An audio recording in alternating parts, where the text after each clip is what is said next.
Is the first project designed to repopulate Christchurch's residential red zone is about to open in the form of a cycle and walking track. Now, unlike most of the government's multi-million-dollar anchor projects, which the city is still waiting to see, this initiative has a tiny budget, just 50 grand. But as Conan Young reports, while its budget may be small, its ambition is large. A trail from the centre of Christchurch to the sea along the Avon River has been a dream of Evan Smith's for the past 3 years. The former Red Zone resident and Avon Autocado Network spokesperson took his chance when he heard the City Council was about to strengthen stop banks along the river and asked if it would mind creating a trail along the top of them at the same time. He says a $50,000 grant from the Ministry of Social Development to his group to help foster community wellbeing helped the project get over the line. We'd like to be of a standard where children on bikes with trainer wheels, people in wheelchairs would be able to access and enjoy it, and we'd like that to be from the city right out to the sea, so the full 11 to 12 Ks. That's still a work in progress. There's a lot more to be done to complete the job. Keen to get the trail open for cyclists and walkers in time for summer, Evan Smith says an official opening will happen in the middle of this month, while work continues on finishing the entire 11-kilometre length of it.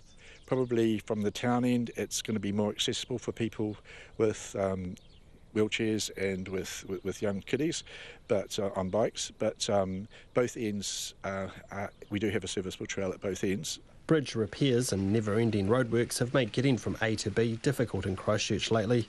Evan Smith hopes the trail will help change this. That's really important for people, that they manage to reconnect, and reconnect also across the river from one side to the next. It's important that people can use it as a thoroughfare again, like you've just seen. He says the trail is a gift to the city's east and those living on the edge of the red zone who have done it tough since the quakes. In the future, they will have the most sought-after houses in Christchurch. This would be a wonderful corridor, green-blue amenity, and it'd be wonderful to be living adjacent to it. It's taken some time. They've had to go through 6 or 7 years of it being a war zone, and it's been a real scar through the east, but it's gradually healing, and I think it will heal at an increasing rate from now on. But he says the pathway from the city to the sea will also help unite the west of the city with those in the east. I think it is already.